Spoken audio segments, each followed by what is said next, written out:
skirt. There we go. I forget what, but there was an episode of Jeopardy where there was like, in trap music, this is a sound made by a car that is used quite often in like trap music or whatever. And the guy was like, what is skirt? Yeah. Shit's so funny. That's not real, bro. Swear to God, I'll find it. I'm going to find it and send it to you, bro. Let's go with rap words for 600. Used as an interjection in trap music, this vowelless word conveys the sound of tires screeching. Michael. What is skirt? Yes. Well said. It's real. What is skirt? Yeah. And he did it like that too. What is skirt? Like, yeah. Just like, technically you have to, because then you can't Yeah, say because skirt. what are you going to like, say? What is skirt? No. you gotta be like, what is skirt? No, that's not a skirt. That's so good. Just like anybody in our generation, if I go brah, brah, you know what I'm talking about. That's a dirt bike, bro. Yeah. You need to know that. Yeah. Anyways, all right. I digress. You need to know that. Look, if you're gonna make it, you gotta know. If you're gonna come out of this fucker alive, this is what you need to know. These things are essential to know. Yes. These are survival skills. Yes. If you hear the saxophone music and you're running, stop. If you're stopped and you hear it, start fucking running. Or if all of a sudden you hear Creed playing, if you're a white guy, run, motherfucker. Yeah. Don't walk towards it. Yeah, what are you doing? As fast as you can, man. Yeah. What arms wide open. What's that one? 6 feet from the edge, or how's it go? I'm 6. What? The edge, and I'm thinking maybe 6 feet ain't so far. Yeah.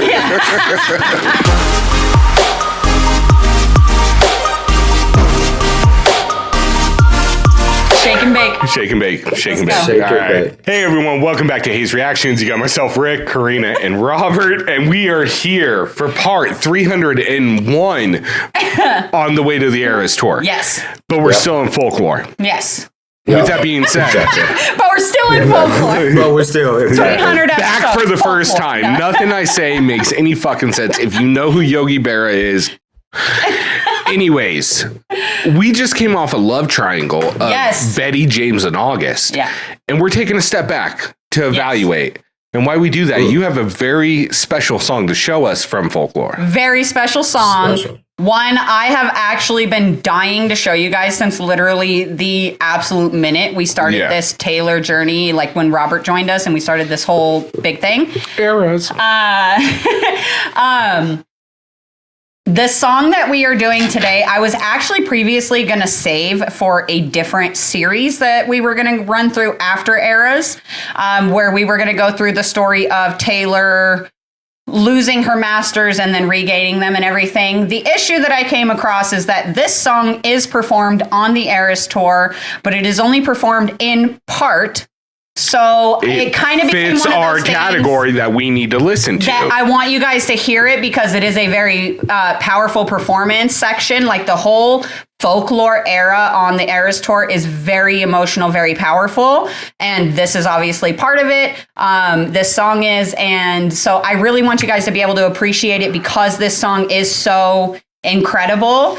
I think that later when we do the series of reviewing songs that she wrote about losing and regaining her masters, we'll be able to re-listen to this in where it will fit in and it'll just add to the story. And you guys will already know it. It'll be kind of like a review like we did with Cardigan, but we're still going to do this now because I want you guys to be able to appreciate this as you're watching Eras, because the irony of everything is that the success of the Eras tour is the only reason that Taylor was able to purchase all of her masters back. So I feel like knowing this story will help you guys appreciate the actual magic of the Eras tour because, again, that's why she was able to buy back her masters. So the further we go on this journey, I feel like I am just going to go through the litany of emotions during the Eras tour. I feel like I'm going to sing. Yep. I'm going to scream. I'm going to be happy. I'm going to be joyful. I'm going to be sad. I'm going to cry a little bit. Yep.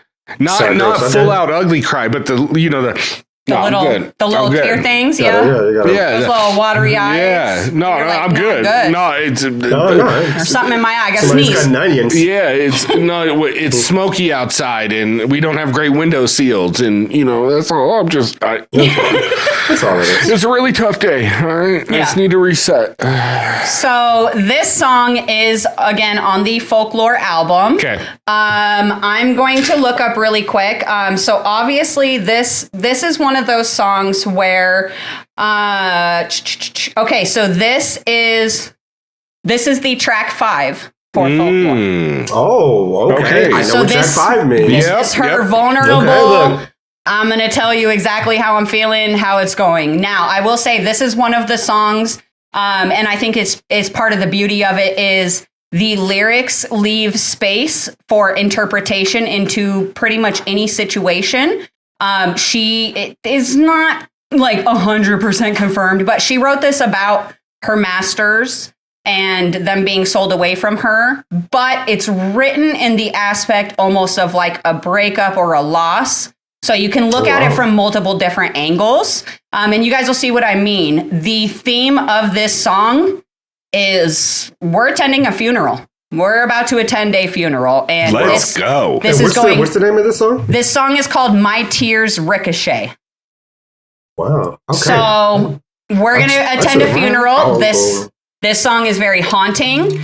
And the lyrics in it, there's a lot of like double entendres, but they're going to be easy for you guys to like really see. You're going to be like, oh, I see what she's doing here. Yeah, exactly. So I think you guys will get it. And we'll do normal pauses and stuff. But I mean, I think that's pretty much most of the most context I really want to give you guys before diving in. And again, I say this every fucking episode, but this bridge has one of my favorite parts. I won't say the bridge is my favorite bridge, but there is a specific one line in this bridge that I think is literally one of the most powerful lines that Taylor has ever fucking written. And you can feel the power when she says it. And I will make sure to point it out to you guys, but I'm sure you guys will catch it. Welcome to never being able to talk in my house. Hey, babe. No, not right now. The bridge is coming. The bridge is coming. This is my favorite bridge. You said that last song too. They're all my favorite. Oh, they're all our favorite bridges. All of our bridges. The bridge god. They're good. The bridge god, yeah. The bridge god, yeah. Okay, I'm actually excited about this. And I agree with you. And I also wanted to just put out there for the fans who are taking this journey with us. I am very excited about it. I'm happy that they're taking this journey with us. But I do hope that everyone understands, like, for me, I don't really know much about Taylor Swift at all, besides like the Kanye West thing and maybe a couple her songs. So for me, this journey is actually like, it is really meaningful because when we get to this eras, I want to be able to enjoy the concert and know so I think this is very important. So I do love that we are taking these steps to it because once again, 95% of these songs are just showing me I have literally never even heard a peep of or like This is definitely going to be another one of those. This was like not a single. It's not like it's a very popular song within the Swiftie fandom, but like outside, it's not like a radio play. It's not like something that would be, you know what I mean? It's very like in the fan base. It is cherished and loved, but outside of that, like if you're outside of the fan base, the chances that you've heard this particular song is pretty low. Well, and that's to speak to what Robert was just saying. Like when we get to the era scene, I don't want to go into it and be hearing songs for the first time. Yeah, like questions. Yeah, I want to be able to watch it and like have to mute my mic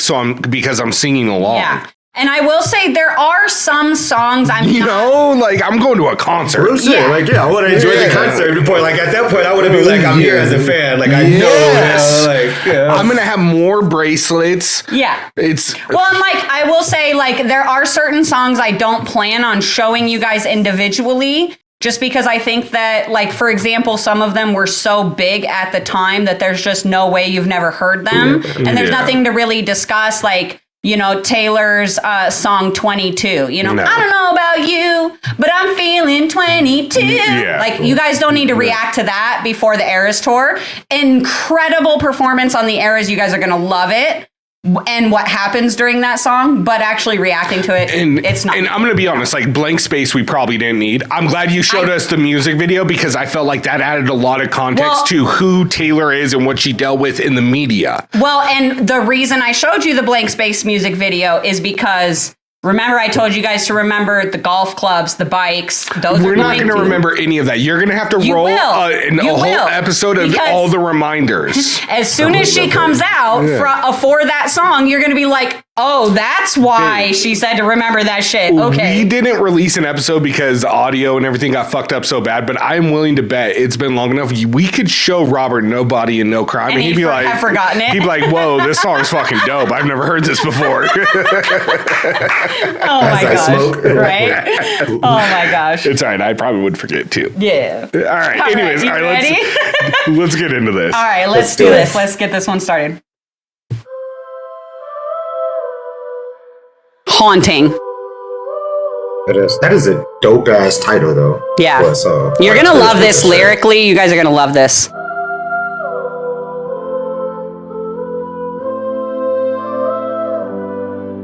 I do like that. Yeah. I like the visuals too. We gather here, we line up, weeping in a sunlit room. And if I'm on fire, you'll be made of ashes too. Even on my worst day, did I deserve, babe, all the hell you gave me? 'Cause I loved you, I swear I loved you, till my dying day. I didn't have it in myself to go with grace, and you're the hero flying around saving face.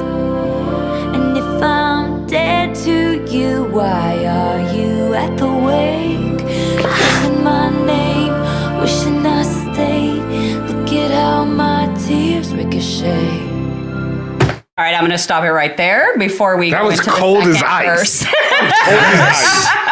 If I'm dead to you, why the fuck are you at my wake? Why are you at my wake? That is cold. Yeah. I love it. I fucking love it. Yeah. I honestly just as a writer, it's just she's just really good with this. Like lyrically, this is like even the way that she started out with Gather Here. And I know that you said that this is a funeral, but this is like literally a funeral. We are going to a funeral, yeah. I love how she did this, the we're gathered here, we're lining up, weeping in a sunlight room, but then she threw in the, and if I'm on fire, you're turned into ashes too. So it's like, obviously a funeral or a cremation. Yeah. She's just really good with these words. Like that literally blows me away. And with this hunting sound behind it, it is really, really good. I think I've said this a few times before, but I think for me, once again, just someone who writes music, and obviously I'm not the best at this, and she's really good at this, but someone who writes music, but taking a topic and focusing so much on that topic and being able to write so many things that connect to that topic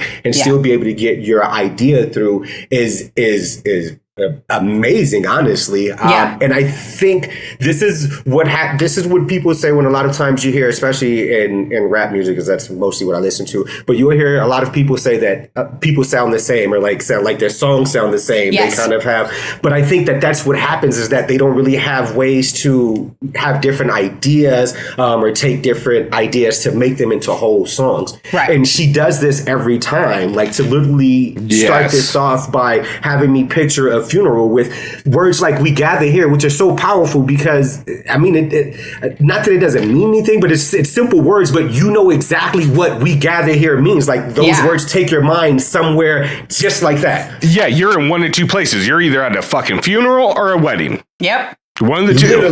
Literally. And at a wedding, you don't weep in a sunlit room. You know, and I think one of the really I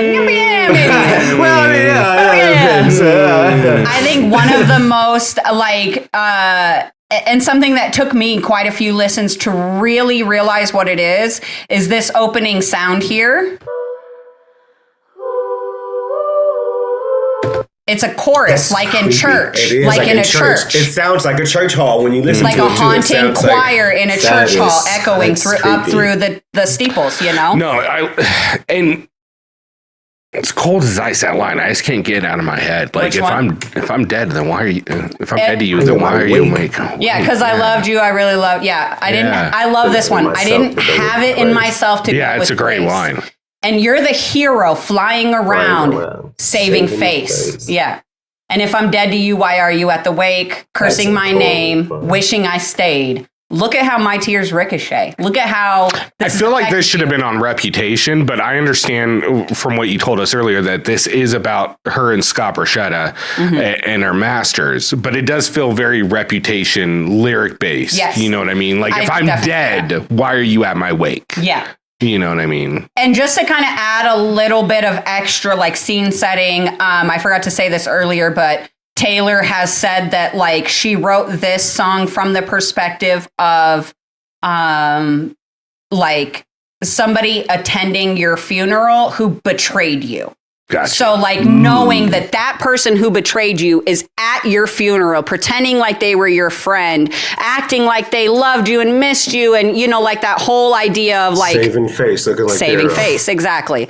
So, and I just love how, again, like, you can look at this as like, you know, a breakup song. You can look at it as, you know, a loss, a grieving type song. And, you know, but we all kind of see the underlying. And as we get further into the song, you'll be like, oh, she's for sure talking to Scott Borchetta about her masters. Because there's a very specific line that gives it away. And you'll be like, oh, okay, I get it. Okay. But anyway, are you ready? Mm-hmm. All right, here we go. Why are you? Sorry, yeah, I've learned over time to hold my assumptions Until after. I'm looking like the fool after the first verse. I just like, I know, and I know like everybody's like, oh, play it past the first verse. You got to give them more of the song. But I like getting the initial like thoughts and then seeing how it changes later. So just let me do my thing out there, guys. Okay. Thank you. Anyway, ready? You at the wake, cursing my name, wishing I stayed. Look at how my tears ricochet. This second verse is so good. We gather stones, never knowing what they'll mean. Some to throw, some to make a diamond ring. You know I didn't want to have to haunt you, but what a ghostly scene. You wear the same jewels that I gave you as you bury me. I didn't have it in myself to go with grace. Cause when I'd fight, you used to tell me I was brave. And if I'm dead to you, why are you at the wake? Cursing my name, wishing I stayed. Look at how my tears. Had to be on that pause button. So, all right. It does give me a different feeling of if I'm dead, why are you at the wake kind of thing. It's also, okay, yeah, no, this makes a lot more sense. I do love the arrangement. Yeah. I love that it isn't overpowering, that her lyrics and her voice is really the star of the show on this. Yeah. It's not the beat. I do love that it goes a little bit more up tempo as we get into the chorus. Mm-hmm. But I'm enjoying this quite a bit. Yeah. Yeah, absolutely. I honestly am like absolutely astonished. I think this second verse is amazing. I think it's like probably one of my favorite verses that I've heard from her, honestly. And for me, I love exactly what she's doing with this. I get the feeling of it. I love that it feels like a funeral and it feels dark. In my mind, because I love these lyrics so much, I kind of wish it would have went on to something else, but I think it works perfectly for this. But let's, like, for reals, let's take it from the top here, because once again, I just think that this whole verse was just amazing. But I love the way that she went into this. We gather stones, never knowing what they mean. I immediately understood what she meant by that. In my mind, immediately went to like a diamond ring. Yep. But then the some to throw, some to make a diamond ring is great. Like throwing stones, and then of course the stones to make a diamond ring. like just putting that all together with the also we gather stones with the we gather here. Like that's just all of that in these first two lines, these first two bars is crazy. And then the next one, if you go to the next one for me. Hang on, let me just do this really quick. Okay, I didn't want to have to haunt you. But what a ghostly scene. Like, I think that's crazy also. Once again, just putting that all together with this whole thing of this whole song being haunting, this being like a funeral. And then, of course, once again, putting that all together, didn't want to have to haunt you, but what a ghostly scene. Yeah. It's just crazy. And then I think that there's one more bar here that she goes into before she... You wear the same jewels that I gave you as you bury me. That's a great line. Great line. And this is one of the lines that points to this being about Taylor's masters. Well, you wear the same jewels. I made you what you are, but you're burying me. You didn't even give me the opportunity to buy back my own music like I asked, and instead you sold it to this piece of shit that I fucking hate and who made my life miserable or who helped. And here's the thing is even this line back here, the very first one. We gather stones. We gather stones. It's not talking about like stones as far as Diamond Ring to love, marriage. It's talking about like the 6 stones of her. Yeah, albums. it's you. Albums. And she says we gather them never knowing what they'll mean. Yeah. So you're just writing this. You don't know what it's going to mean, what it's going to be. And then someone comes up and takes them or buys them. And and so I'm going to haunt you while you have these until I get them back. Well, and just to add a little bit of context to that part, I didn't want to have to haunt you, but what a ghostly scene. Allegedly, when this song was written and released back in 2020, this is when Taylor decided that she was going to do all of her re-records. I didn't want to have to haunt you, but what a ghostly scene. Now I'm going to re-record all that shit you refused to sell to me, and I'm going to ruin the value of what you hold in your hand. Yeah, because everybody's going to want to buy the Taylor's version. What a ghostly scene. Yeah. They're going to ghost. They're going to ghost your ass. That's interesting. That's really interesting. I like and that. And then, you wear the same jewels that I gave you as you bury me. That's a tough ass line, it bro. really is. That's top you wear the all same time. jewels that I gave you as you bury me. Like that's a tough ass fucking line. Yeah, I gave you all this jewels and this fame and all this accomplishments and shit. And you wear that to my funeral. Belly of the Trying beast. to save face and seem like the person like, oh my God, I love like this you so care. much. That's just so fucking like you're at my funeral, like you're just watching them put me in the ground, and here you are with these jewels on and shit that I gave you. Like, that's powerful. That man, her lyrically, this is tough. It is one of my favorites. Again, it speaks to music in itself, and I think it goes perfectly with it, but she understands this well, and I think that's why I'm really enjoying her music, is because she is an artist, and I've of course said that before,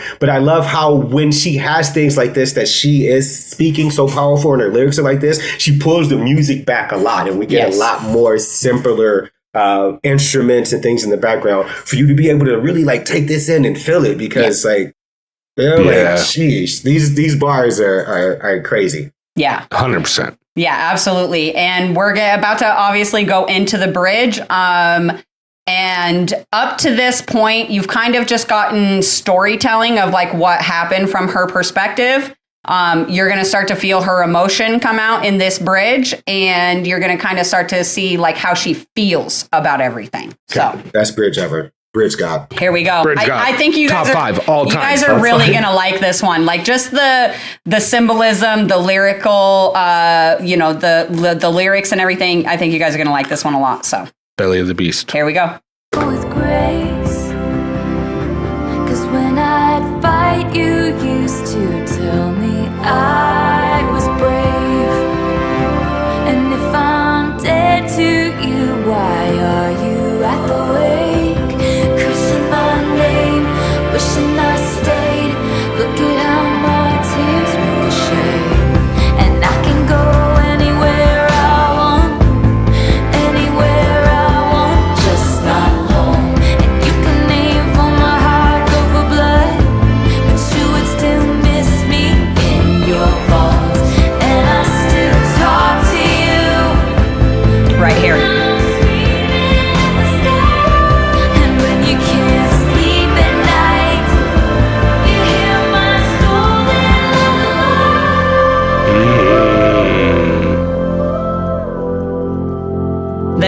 favorite line of any Taylor song? I didn't have it in myself to go with grace.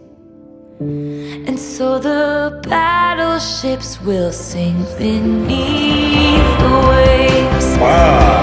You had to kill me, but it killed you just the same. Cursing my name, wishing I stayed. You turned into your worst fears, and you're tossing out blame, drunk on this pain, crossing out the good years, and you're cursing my name, wishing I stayed. Look at how my tears ricochet.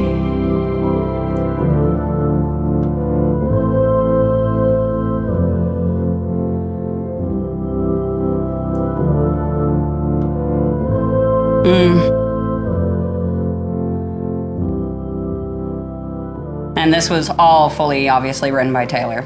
Yeah, of course. Wow. And it's just like that kind of haunting chord. I know I probably shouldn't be putting these two together because we haven't gone on the journey, but it gives me a lot more perspective on father figure. I want to show it to him so bad. It gives me so much Fuck, more, man. so much more Dude, he would perspective. fucking love father figure. I want to show it to him so bad. Was that also about Scott Bruschetta? Yes, It's about her masters. Father Figure is on her most recent album, and it is what she wrote after buying her masters. So this was right before when she decided The to do her fucking re-records. mahogany line. Oh, okay. This is Should we not do Last Great American Dynasty? Just run this shit straight into Father Figure? You could probably get We away could with get 30 through minutes Father of Figure. Robert. Is what I'm saying. Let's get closing thoughts, and I might just show him Father Figure. Okay, here's my closing thought on this. It gives me a lot more perspective. I'm interested in learning more about the other songs that are in this kind of setting, talking about her masters and her fight to get them back. Yeah. It gives me a lot more perspective knowing that and reading the lyrics compared to when I've just heard this walking through the house. Yes. Is this going to go on a playlist? No. Probably not. Oh, it's on Tons of Mine, just so y'all know. But for me, it's not one of mine. I'm probably not going to. It'll go on the Hayes Reactions playlist, and I'll listen to that. Sure, yeah. Which, if you haven't, check it out. It's linked below. Yes. But it gives me perspective. It gives me understanding to the story that is Taylor Swift. Yeah. For sure. I think it'll go on my Taylor Swift playlist.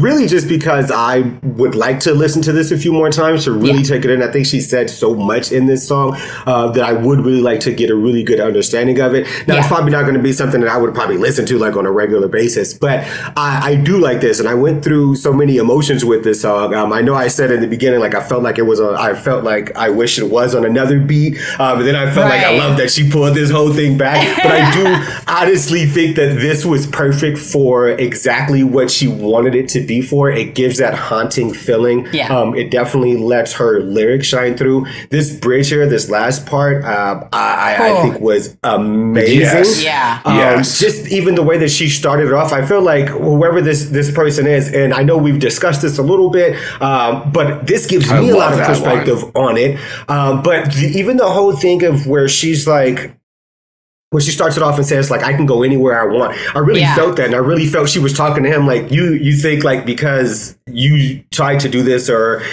you put a stop to this, like that I would be stuck, but like I can go anywhere I want. But I also love that she followed that up with just not home, because I think that gives a lens to understanding what that meant to her like this. I'm guessing, and once again, I don't know much about this, and this is why we're going on this journey, but I'm guessing her and Scott Bruschetta, and I hope I'm saying his name right because I'm just thinking of the bread, I think, bruschetta bread. But Scott, me and Rick are going to rename the whole that shit is good. If it's not, then that's what he's going to be. And we don't like him anyway.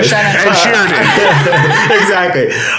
But it seems like this relationship that they had, it seems like for her, this was like literally like home for her. And she felt like this is where she belonged, and they built like this real like family relationship. And then it seems like just listening to this, like you kind of like tried to pull the rug from up under her. But I also feel like in this song there is triumph. Like she's saying, like it's all good because everything that you were trying to do, like watch what happens. Like I'm going to make this happen, and you're going to be standing there with nothing, pretty much. Yeah, it seems like she made that happen. So shout out to her for that. Yeah. This line right here, and you can aim for my heart, go for blood, but you'd still miss me in your bones. Yeah. Exactly. And that's, and kind of going back to like the, I can go anywhere I want, just not home. You're definitely on the right track with that. So just a very, very quick summary of Taylor. She was, born in Pennsylvania. Her parents owned a Christmas tree farm. They sold everything, packed up, and moved her to Nashville when she was like, no, I want to be a singer. They packed up, moved her to Nashville. Wow.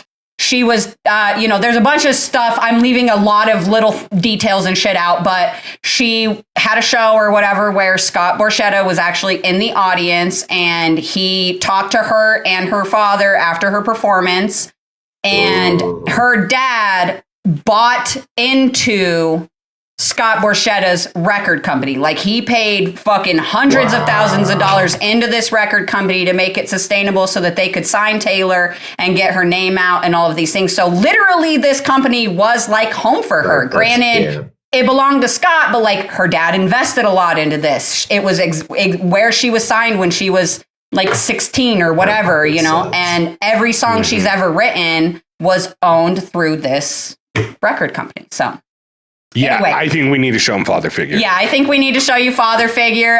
So I'm going to do that. The only last thing I will say about this is the performance of this on the Eras Tour is she brings the power. I want to see the live drums version. Come out in this, like she brings it comes out way more powerful live on stage. It is another one of those where you're going to hear it live and you're going to be like, I don't even want to listen to the studio anymore because it doesn't it's not as fun. Yeah. I'm sure they have a lot of passion behind it too. I think that's probably one of the great 100%. Things about this song is that that it has that feeling and that passion behind it. Like the way it's written. Especially watching the Tortured Poets one, where she's already gotten her master's back at that point. Yeah. Okay. Exactly. So, and just to finish it off, this line here, the battleship beneath the waves. The way it plays it, because when you said that and I read it, I was like, "How is she going to make this work?" And then I heard her and I was like, "Oh, okay, yeah." Yeah, that's and I just love how what she does with her voice too. Like she takes it way down, like she sinks her voice way down. It killed you but it kills you just the same. Yeah. Like everything you were trying to do to kill me, bro, is also knocking you down. So. Yep. I'm fucking rubber, you're glue. Yeah, exactly.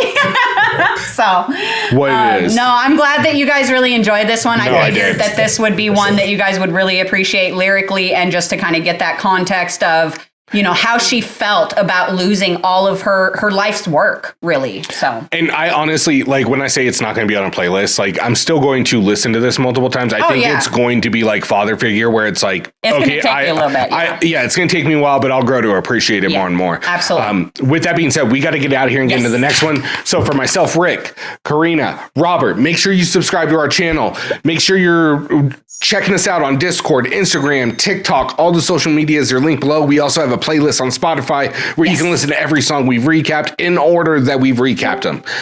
Otherwise, am I missing anything? No, we're gonna bounce out of here. We're gonna hurry up and show Robert Father Figure before he's got to go to work, and we will see you guys on the next episode. Peace. Bye. Bye, guys.